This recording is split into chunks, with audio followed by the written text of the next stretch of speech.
Is today Victor Gyokeres Day? Is a deal for Alexander Isak impossible for the Arsenal to do? And how serious are we really about Gyokeres Eze?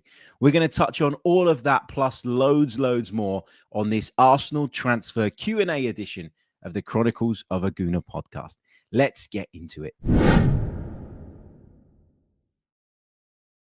Hey everybody, how are we doing? Happy Friday and welcome back to another episode of the Chronicles of a Gooner podcast with me, your host, Harry Simew. Thank you all so much for being here. As always, really do appreciate the love and support. I know I say it all the time, but I really am grateful. And here we are, ready to bring you guys another episode of the pod. And we brought you two episodes yesterday. We did our morning show at around about 10 a.m. and we were joined by Adam Keys from the Arsenal Therapy podcast. Really enjoyable chat. Go back and check that one out if you haven't done so already. Then later on in the day, because it was Sod's Law that shortly after we recorded, we heard about Mosquera. We got the official announcement around that one. We heard the Alexander Isak news. We heard that Gyokeres was due in London today. There was loads basically to talk about. Well, what we didn't touch on was Noni Madueke being classed as homegrown. Was that a masterstroke from Arsenal? Did they know that there was a possibility they could get that done? And was that part of the appeal in terms of signing Noni Madueke? Seems like it was. So, there was a lot. There was a lot that happened after we recorded the morning episode. So I jumped on again in the evening and we recorded a second episode, which is also available for you to go back and catch up on if you're interested.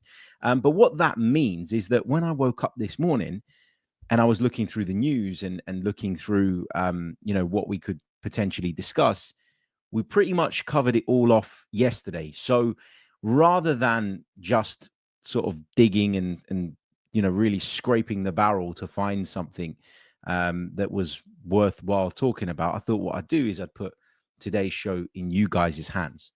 So, and that's not just me being lazy, I promise.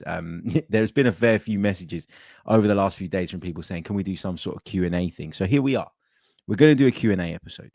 I've taken a few questions from social media that you guys have been sending me over since this morning when I posted to say that it would be a Q&A episode. So we'll take a few of those and we're going to take loads of questions from the live chat box. So it's you guys' show. You get to take this show in whichever direction you want, within reason, obviously. But yeah, really looking forward to it. It's a bit of a looser format, something different. So yeah, we're going to be focusing on the Q&A side of things, which I'm really looking forward to.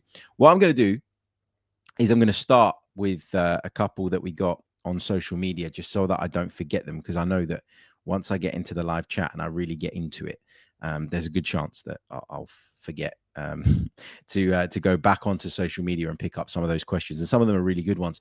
Reggie Perry has shared a report in which it looks like Arsenal might have actually paid less for Victor Gyokeres than was initially reported. So the numbers are a little bit all over the place, right? Because we got the numbers that we got from David Ornstein, which were, let me just remind you guys of that. Let me make sure I'm not confusing the two figures. So we got the numbers from David Ornstein the other day. He said 63.5 million euros plus 10 million euros. And then we've got this report that says that actually Arsenal have paid significantly less than that.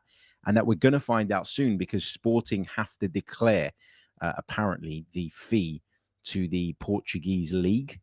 And that's something that is going to ensure that the actual fee comes out in the wash and we'll all be able to see it. So, I mean, I already thought that at 63.5 million euros plus 10 million euros in add-ons, which came to about 65 million pounds in total, I already thought that we'd got a really good deal and a really good price. So if we've managed to do this deal at even less, then of course I'm going to be delighted and I'm going to be buzzing. Really am. So that looks really good, doesn't it? And Reggie says it looks like we might have done this for less. Do you want to chase this down? I'm assuming he means, do I want to go and inspect this and try and get to the bottom of it and ask around, etc., etc. Look, I haven't asked anybody at Arsenal Football Club about the price on this. I haven't asked anybody about anything for a while, to be honest with you. Not in the last couple of weeks. I've just got to the point where I just want to sit back and watch it play out. And, I've been pretty relaxed and pretty chilled around a lot of these deals. And I don't think that, well, I say I've been pretty relaxed and chilled. I have had my moments, right? I'm not going to deny that. But I just, I mean, the club are going to want to put across that they paid less, obviously, because that makes it sound like, they were right to take ages and they were right to kind of dig their heels in and be really kind of strong in their negotiation tactics. And in the end, they would have got a great deal. And people will go, well, look at Andrea Berta, look at what he's doing. So, you might not ever really understand exactly how much Arsenal have paid for Victor Gyokeres. But if it is less than that initial figure that was reported, that is fantastic. It really, really is. Look, I should have done this at the beginning. It completely slipped my mind. I did have it jotted down in front of me, and it completely slipped my mind, which it shouldn't have. This is completely out of order on my part. But I do want to send my well wishes out to all our listeners in Cyprus. Obviously, Cyprus is my island. Cyprus is our home. And of course, at the moment, I'm sure you've seen it on the news, they're experiencing some really, really horrible wildfires.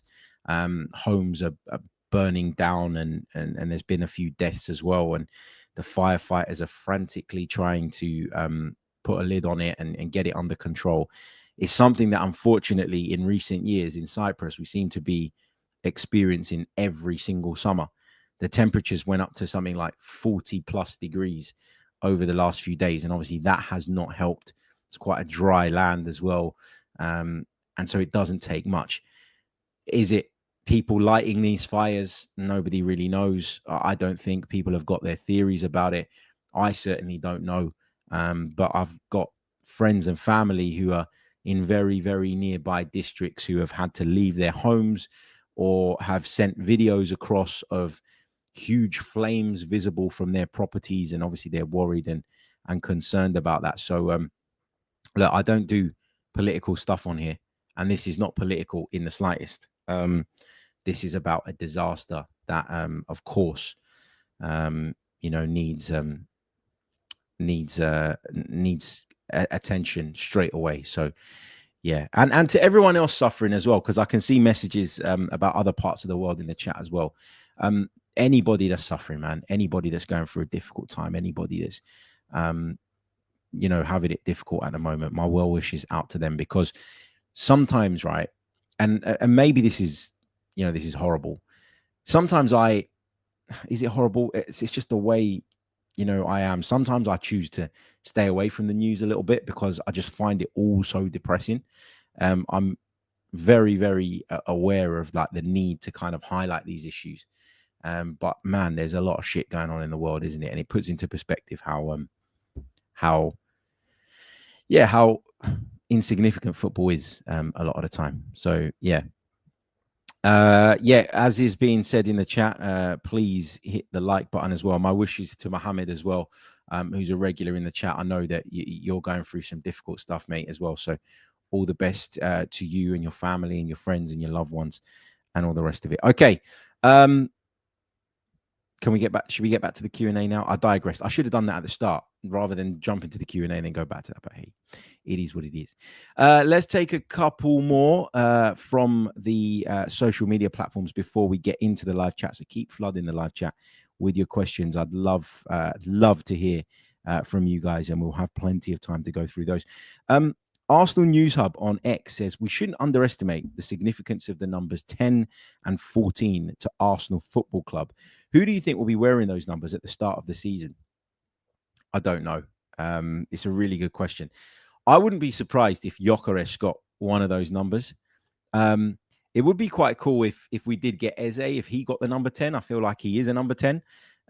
So maybe Arsenal might be thinking about that. But the 14, I think, could well end up being Victor Gyokeres' number, unless he's got a sort of certain number that he really likes and that he has an affiliation to that I'm not aware of.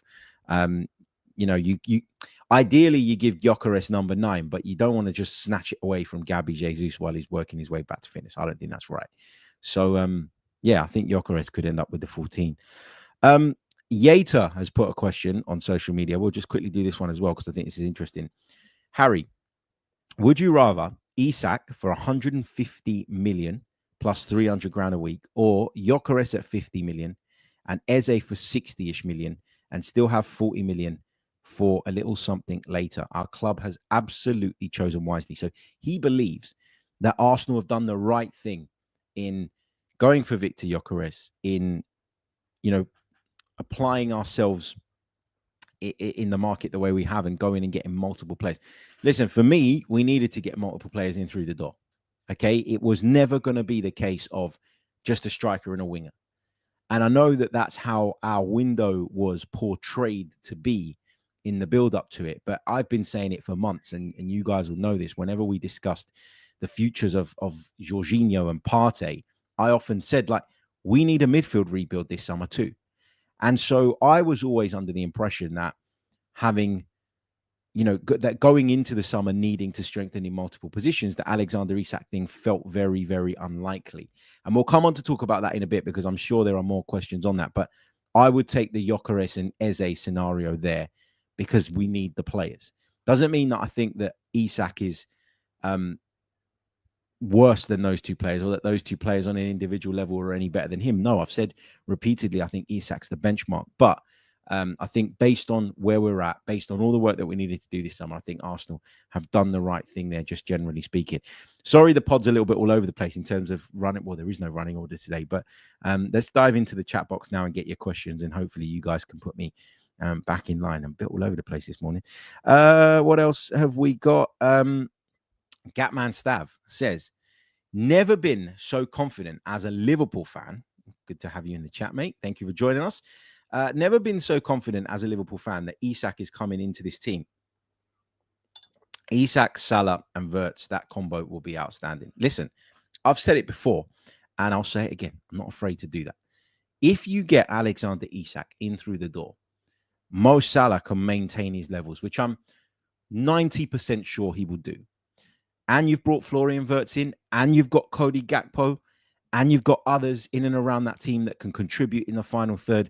Liverpool will be the overwhelming favourites, in my mind, to win the Premier League.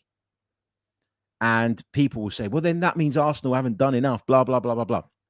Listen, that's a completely separate debate. If I take my Arsenal hat off for a minute, and I'm not going to do that literally for those of you watching because I'm having a bad hair day, but if I take my Arsenal hat off literally, then how can you argue with a neutral who would say that Liverpool are the favourites given the business that they've already done and what it looks like they could be doing? Now, what I find fascinating about this whole Isak to Liverpool thing is the way it's all played out. Liverpool went in, they unsettled Alexander Isak, in my opinion. And by going there and expressing that interest the way that they did, I think that probably, and I'm just speculating here because I don't know exactly what's gone on behind the scenes and I don't know the ins and outs, but it feels like if Isak was considering a departure and was on the fence about whether he wanted to stay at Newcastle, it feels like when Liverpool went in and did what they did and expressed an interest, that triggered Alexander Isak to start to believe that this exit was possible and that there is a club out there that are willing to come in and get close to Newcastle's demands for him. Because I don't think you push the way that Isak is pushing now. I don't think you avoid going on preseason tours. I don't think you do any of that stuff unless you really do believe and are really confident in another club's intention to come in and negotiate for you. Now, if Liverpool are at 100 million and Newcastle are at 150 million in terms of what Liverpool would spend versus what Newcastle want, again, I would question whether Alexander Isak would be pushing this hard and would be making this situation and this scenario for himself. I think the fact that he is doing this now and he's informed Newcastle of his intentions to leave, I think that suggests that Liverpool have said, look, we're not a million miles off of getting this done. And, Newcastle have been very clear in their stance for a long, long time. Newcastle have told us he's not going anywhere. He's not for sale. And we've been told it's going to take north of 150 million pounds at times to get Alexander Isak out of Liverpool Football Club. But with an unhappy player, things change. And this was never the situation with Alexander Isak previously, as far as we were aware anyway. We had heard that, he was quite content with staying at Newcastle. He was fine. The fact that they qualified for the Champions League had kind of put his mind at rest about where this club was going and the ambition and the levels and et cetera, et cetera. He's obviously asked for more money. Newcastle, I think, would have been well aware that they would have had to kind of renegotiate terms with Alexander Isak. It feels like Alexander Isak is demanding a little bit more, though, than Newcastle were willing to give. And so if they're not willing to pay him the money, then they're going to have to entertain potential offers.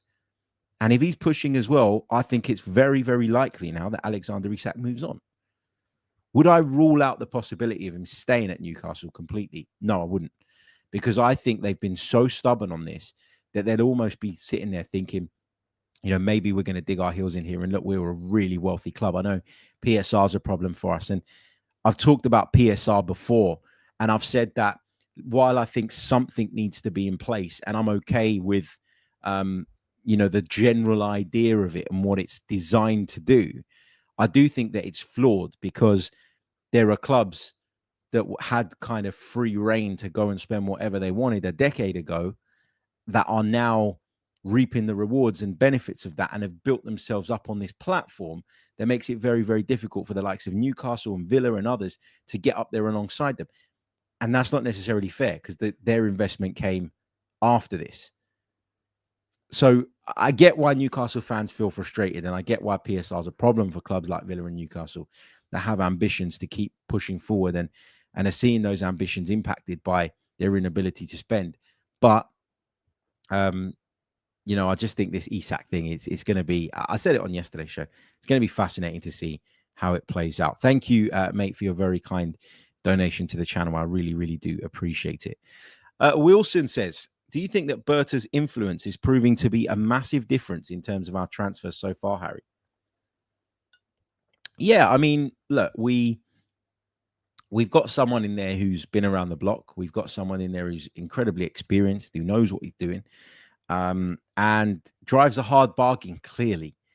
There's been a few players that we've heard of Arsenal's interest in, and we've heard that the deals are really close, and then things go quiet for a little bit. And I'd imagine that's probably the period in which the selling club are trying to, squeeze a little bit more out of us. And it feels like Arsenal under Andrea Berta are quite happy to just hit the brakes and go, no, that's our offer. We're not moving. And we've already got to your player. We've already spoken to your player. We've already got your player desperate for this move. And now you're the ones in a position of weakness. Certainly feels like that's what we did with Christian Mosquera, who was confirmed yesterday. Of course, we know that Arsenal went in with a really low offer that was around about 10 million euros in terms of its value. Valencia wanted 20 million euros. Arsenal's intention was never to pay more than that. And in the end, they got the deal done for less than that.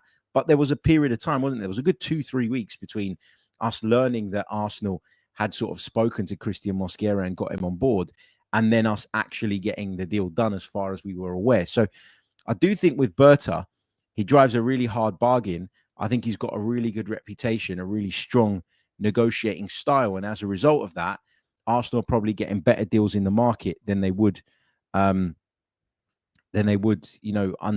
a different sporting director, or maybe previously under Edu.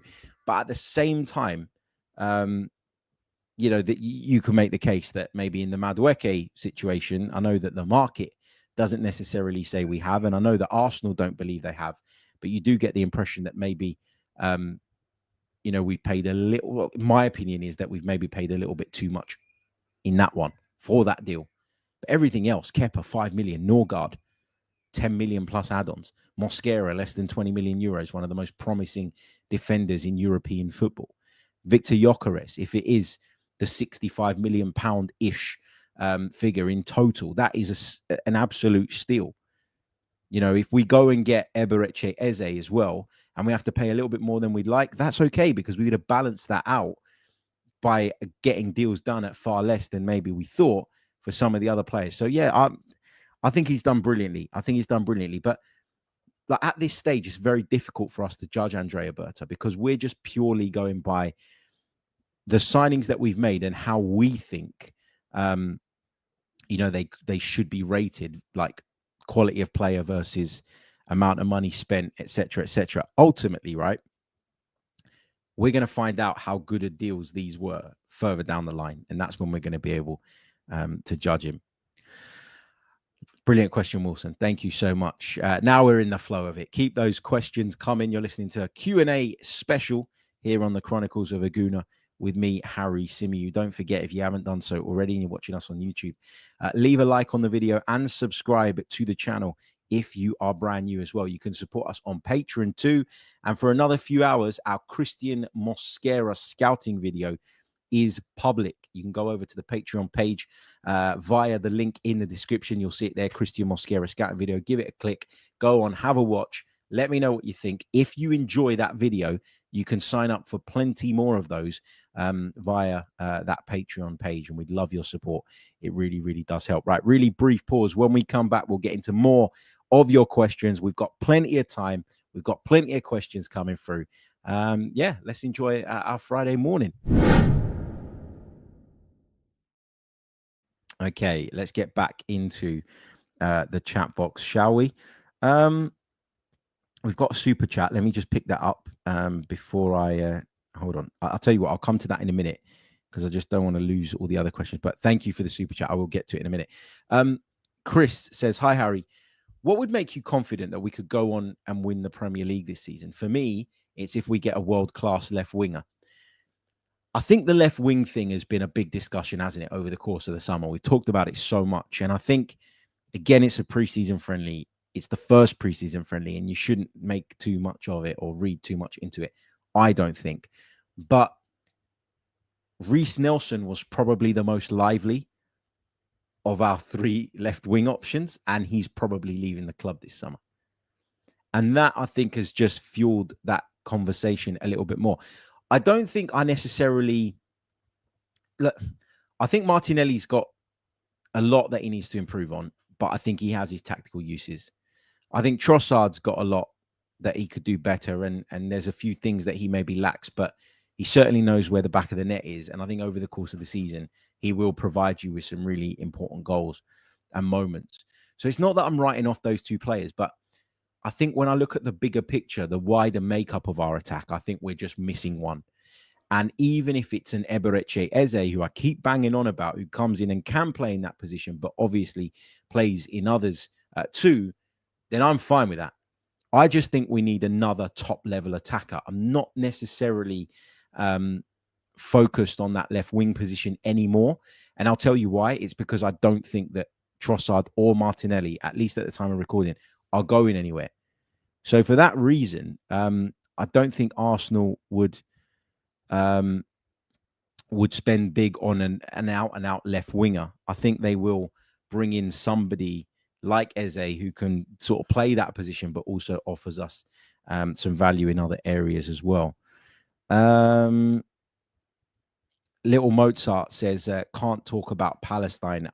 Listen, I'm not getting into political debates on here, but of course I can say how horrible it is to see children being hurt and not eating and all the rest of it. Of course, we talked about the suffering earlier on. I don't appreciate people trying to spin it as if I won't talk about this or won't talk about that. I don't tend to go into political debates on this podcast because that's not what we're here for. And as I said, you know, everything's so depressing at the moment out there. Like, I see football as my kind of sanctuary, and I don't really want to mix the two. I talked about Cypress because it's my home, and to see what's going on there is obviously really sad. But of course, I've got an opinion on what's going on in Palestine. Of course, I've got a view on it. And I've got a view on people suffering, full stop. I'm not taking, you know, political sides because I don't know enough about their history and all the rest of it, of this conflict to do that. But I don't want to see kids dying basically anywhere under any circumstances. So this is not me avoiding that. Don't take it that way. What else have we got in the live chat? Let me go to this super chat before we lose it. Where is it? Hold on. Steadfast Godcast. Where is your comment? There it is. There it is. We keep talking about how many goals Victor will score, but I would rather see Gyokeres score 12 to 15 goals in clutch moments to win the games for us than 20 to 25 goals and we keep on dropping points. Yeah, because it's really important that you have a striker that can step up and get your goals in the big moments, isn't it? And, if you're going to stat pad, like if you're 3-0 up against Burnley and then Victor Gyokeres bags a brace and that adds to his total and his total's going up and up and up, and we're all looking at the total and going, wow, that's just amazing. It's brilliant, obviously, but I would much rather our striker sort of helps us and sort of makes the difference in some of those moments and has a slightly lesser tally. Yeah, for sure. Thank you so much, mate, for the donation. It's a really good point that you make. I think we touched on it a few days ago about the kind of need to have someone that can help us in those really big moments, and that sometimes carries more value than the overall goal tally. What else have we got? Loads of people just going on about politics again in the chat. I said we're not going to do it. Like, come on. Like, what do you want me? If you want to listen to politics, go and listen to like The Rest Is Politics. That's a really good podcast, actually. Or, whatever else. I don't want to see people suffering wherever they are in the world. And that's it. That's it. That's it. What else have we got in the live chat box? Just scrolling through. Just trying to pick out stuff that isn't quite the same as what we've been discussing to try and vary up a little bit. Obadiah says, but is there any effort being made at the moment to sign Eze? This is a really good question. Or are we just hoping he comes to Arsenal as fans right now? Okay, so as I understand the situation right now, Arsenal have an interest in Gyokeres Eze. Arsenal have been in touch via intermediaries, I believe, with Gyokeres Eze's camp to get a feel for whether or not the player would be interested in a move to Arsenal. And it sounds like he would be. There were reports yesterday, I think, from Graham Bailey. Hold on, let me just bring that up and make sure. It was from Graham Bailey. I hate crediting the wrong people for reports. I know people get really precious about that as well. So I've got to be careful with that. Hold on, I'm just scrolling through. Where is it? There was a piece. Here it is. Graham Bailey says that he understands that Gyokeres Eze has informed friends that he's going to join Arsenal this summer. So we're kind of in that situation that we was in with Gyokeres a little while back, where we know that he wants to come. It sounds like, and these are just reports, he might be telling people close to him that Arsenal is on the cards for him this summer. But at the time of recording, we don't know of any official bid being made. Are Arsenal waiting for sales? Some people have suggested that might be the case. Others have said that, Arsenal are going to approach Crystal Palace. But we've been hearing that they're going to approach Crystal Palace for the best part of 2 or 3 weeks. As far as I'm aware, there's no official offer gone into Crystal Palace. That's the point I'm trying to make here. I've gone around the houses a bit. But Gyokeres Eze might want to come. Arsenal might be interested in him. But there's been, as far as I'm aware, no significant progress made on this. I hope that we get him because I think he'd be the kind of final piece, and I'd be really, really happy to see him come in. But at this moment in time, when people are talking about it, they're talking about it as if it's a done deal. I keep saying I'd love to see us get him in, and Eze would be a great addition. But that's as far as it goes, as far as I'm aware right now. So, we'll have to wait and see. It might be something that we push for later on in the window when we have a clearer picture of what we can do in terms of outgoings. It might be something that we can do later on in the window because we believe that Crystal Palace might be a little bit more open to just dropping that price a little bit, given that Gyokeres Eze may well have told them that he's really interested in this move. And I've said it before, I think Crystal Palace have got this summer and this summer only really to get top dollar for Gyokeres Eze, because yes, he has that release clause, but once you get to next summer, he'll be going into the final year of his contract. That significantly impacts his value. That significantly impacts what people would be willing to pay for him.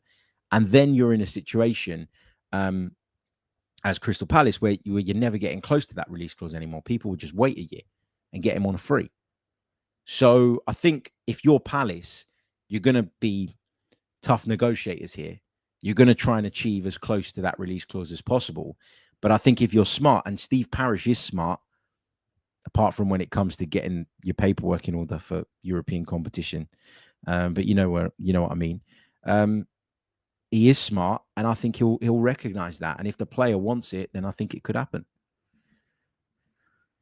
Ronan says, Harry, this squad is improved, but we have spent £200 million and we've signed no magic. We lack innovation, especially with Arteta's systematic approach. I think we have bought players that are different to the ones that we have in certain areas. And listen, I don't think we like in Zubimendi. I think we've gone and got a midfielder who is technically better than the ones that we had. My only reservation and concern has been, can he physically do the defensive work that we need him to, given we play a high-risk game at times with pushing our 2-8s on. That's been my only sort of concern that I've really voiced about Martin Zubimendi, okay? But technically, he's very, very good. I think he'll progress the ball better than Thomas Partey did. I think he'll break lines better than Thomas Partey did. And I think we saw signs of that already, albeit in a preseason friendly, when we took on AC Milan on Wednesday.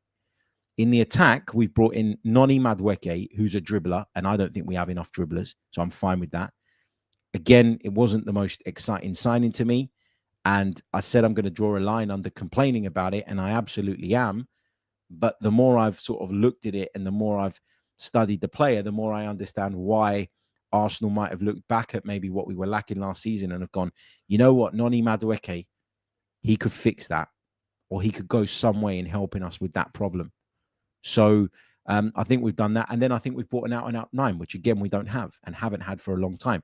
So I do think we've looked back at last season, maybe the season before as well, identified gaps in our tool set, if you like, and we've gone out to bring in players to address that. So, yeah, I think we're in a better place, but I still think we need just a little bit more spark, just a little bit more unpredictability, creativity. Keep banging on about him, but Gyokeres and Eze is that for me. Let's keep rolling through the chat box. Trini Guna says, why aren't more people hitting the like button? Yes, why aren't you hitting the like button? Do it. It doesn't cost a thing. Let's check where we're at, in fact, in terms of likes right now. There's well over, 600 of you with us live right now on the YouTube channel. There'll be plenty of you watching this back. There'll be plenty of you listening to this as well on Apple and Spotify. And right now, in terms of likes, we have only got 150 on the board. Come on. If just half of you liked it, we'd be on 300. Hit the like button. It doesn't cost a thing. Don't like the chat, like the actual video itself. Let's keep rolling. What else have we got? Pom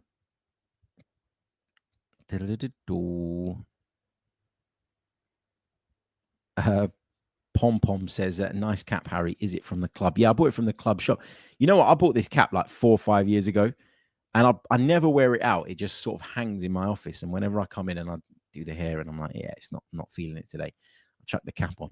It's one of a few Arsenal caps that I bought one day. Basically, I got a haircut a few years ago that I really didn't like. Cut my hair way too short. Really didn't like it. So I went into the Arsenal shop one day before a game and bought a ton of caps. And they've served me well over the years. Okay, Jude says, what makes people see all the business other clubs are doing and the undeniable increase in strength and competitiveness of the English Premier League as a whole and makes them say, right, us winning the league should be a given now, and if we don't, heads should roll. And once again, because we are Arsenal, is not a sufficient response. I don't believe in entitlement as a football fan. Entitlement irritates me. But I understand why people who have been patient and who have got behind the team in the last few years are at a point now where they'd quite like to see the fruits of that labor. I'm not saying that you should be entitled. And I think if outcomes in sport were easy to predict all the time and there were never any surprises, shocks, or variables along the way, then sport wouldn't be anywhere near as appealing. So I am not sitting here saying, like, People keep saying to me, if Arteta don't win the league, would you sack him? And my answer to that is I don't know. Because if Arsenal don't win the league because I felt that Mikel Arteta got everything wrong, made loads of mistakes along the way, made some bad decisions in the transfer market that then impacted our ability to compete, then maybe I'd think that come the end of the season. But if Mikel Arteta didn't win the league because we went down to the final day of the season and then we got a dodgy penalty given against us in the last minute that ultimately cost us the Premier League title, would I pin that on Mikel Arteta? Would I be sitting there going, well, we should have won it before the final day? No, I wouldn't. You know, you can't do this thing. And I think this is kind of what Jid's getting at. You can't do this thing in sport where you go, you have to achieve this by then or you're gone. I think people do it, but I don't think that that takes into consideration the very kind of up and down nature and the variables that there are in our sport. So entitlement, it's not a good thing. Says, will Gay to Liverpool affect the Eze deal? Well, I think if Crystal Palace got the money in for Mark Gay, then it could put them in a stronger position when negotiating with us. But I think Gay was always going to leave this summer, regardless, because, again, we're talking about a player that they stand to make basically no money on if they don't move him on this summer. And we know that he was the subject of some big bids from Newcastle in the past. And, of course, Crystal Palace stood firm. They held their ground. But, again, you get to a point, don't you, where you have to cash in or risk losing out on big money. And a club like Palace, with all due respect to them, they can't do that. Selgea says, since Zinchenko's profile photo is not on the Arsenal website or it's not updated, do you think he'll more than likely leave? I've not noticed that, but I think there's a chance that he leaves anyway.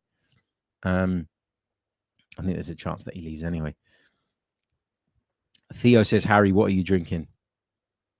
Coffee. Beautiful coffee. Made by Mrs. Simiu this morning.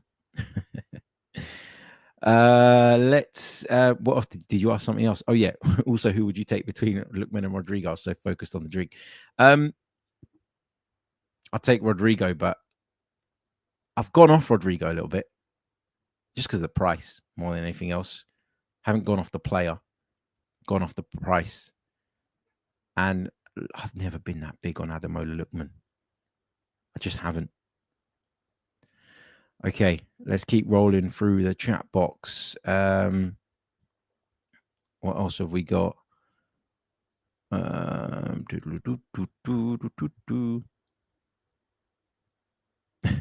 Andy says, I swear Harry's scrolling up instead of down again right now. No, I'm not. I'm working my way through the chat, going from your earlier comments to the up-to-date ones. I'm getting there. I am getting there.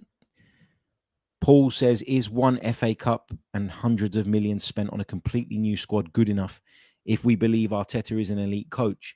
If not, what needs to change now? It comes back to what I was just saying. In that, you know, you can spend loads of money, you can do all the right things in theory, but you might still not get the outcome that you want. Now, that's not an excuse. And it is ultimately a results business, and heads will roll eventually if things don't go the way that we need them to, or that we want them to, or that this project is being built for. But I'm not, it's not that I'm avoiding the question, and it's not that I don't understand both sides to this, because I do. But I don't like to go into a season, and that's just me. It's the way I choose to consume football, and people will consume it in different ways, and that's fine. I go into every season with an optimism, with an excitement, with a buzz. And even last season, when I felt that our window was underwhelming, I went into it with positivity. And that's where I'm at now. I don't think we're in a place where we can say that the window's been bad. I think actually we're in a place where we have to say that the window's been quite good. Has it been as close to perfect as we could have asked for? Not quite. I think one more in would achieve that after Gyokeres, of course. If we get Eze in, I keep banging on about Eze because he's the one I want. But if we do that, then I look at it and I go, okay, Arsenal have done pretty much everything that was within reason Because there'll be people, if you get Eze and Gyokeres, there'll be people that say, why didn't you get Rodrigo and Isak? You're never going to satisfy everyone. Also, people fail to take into consideration that some things, some deals aren't possible financially. They're not possible because maybe the player had his heart set on somewhere else. Like, I think, for what it's worth, Alexander Isak has his heart set on Liverpool. And if he ends up at Liverpool, there will be Arsenal fans that go, well, we should have got him. And maybe we should have tried harder than we did. But at the end of the day, if he's not pushed at all when Arsenal have said to be interested, the minute Liverpool come along, he's jumped and gone, I want to go to Liverpool. There's not that much you can do about that other than knuckle down, try and close the gap between ourselves and them, and make us as attractive a proposition for the world's top players as they are right now coming into a new season as Premier League champions. So, yeah, let's see. Let's see how it goes. But I don't choose to go into this. I don't want to go into the season going, oh, Mikel's not this and Mikel's not that, and this player's not good enough and that player's not good enough. I've got my opinions. I express my opinions on signings as and when they come in. Now it's over to the football. Let's watch the football and see how things unfold and how things pan out. Because I think sometimes we forget to take into account the growth of our existing players. I think sometimes we forget to take into account things like Odegaard can't possibly play as badly as he did last season. He's going to be better. Hopefully, Bukayo Saka stays fit, and that by default gives us more. If Havertz stays fit, that gives us more. If Martinelli and Trossard can up their game even 10, 15%, that improves us. If we can keep, developing the likes of Ethan Nwaneri, if Noni Madueke can add another dynamic, we're going to have a proper number 9 now. There's so many things that suggest Arsenal will be better off, but we choose to focus on the things that we can't control and the things that, are perceived by the fans to be the most important. So that's where we got to be careful. Look, I am going to wrap it up there, I think. Really, really appreciate all the questions. Really, really appreciate all your thoughts from the live chat. In fact, I'm going to take one more from Highbury because I've spotted Highbury dropping questions in. And I don't think I've picked one of yours up yet. So let me just do that before we sign out. He says, Harry, looking at our needs for the squad to win the title, would you rather have signed £150 million Isak? This was very similar to a question that we did earlier. Or spend 200 plus on 7 players, considering where things went badly last season, injuries, etc. I don't want to just say it's quantity over quality because it's not. So I'm not going to just say, yeah, I'd rather spend it on 7 players. Because I think sometimes one player can be what gets you over the line. But I think going into the summer, with all the holes that we had in the squad, with all the, injuries we had last season and the way we were exposed, we were always going to have to bring in multiple signings. And if as a club, we can't go and spend 150 million on Alexander Isak and then make 6 other signings, we have to accept that's the way to go. And that's the way we have to go. And that's what I think's happened here. But I think we've recruited generally quite well. And I'm excited to see how that goes. Let's take this one from Joe because he insists that we do before we sign out. He says, Eze didn't appear in the Crystal Palace kit reveal video. Interesting. Can you investigate or should we get Colombo? As far as I'm aware, Eberechi Eze was on holiday when that was filmed, and that's why he wasn't a part of it. It's nothing to do with him moving. He might move, yes, between now and the end of the window, but that wasn't the reason that he wasn't in those videos. He wasn't in those videos because he'd played some international games at the end of the season, like many others, and he had a slightly extended break, which, of course, meant that when that video was filmed, because remember, those videos are not always filmed when they're released. As far as I'm aware from speaking to some Crystal Palace friends of mine, that was the case. So it's nothing to get too carried away or excited about. But yeah, maybe if he does sign for us, we'll all be talking about that a little bit later down the line. Anyway, before I go, like, subscribe, leave us a review if you're listening on audio. Check us out on Patreon, and we will see you all very soon. We'll be back tomorrow with another episode of the Chronicles of a Gooner podcast. Thank you for all your support. I'll see you all soon. Until the next one, take care. Goodbye.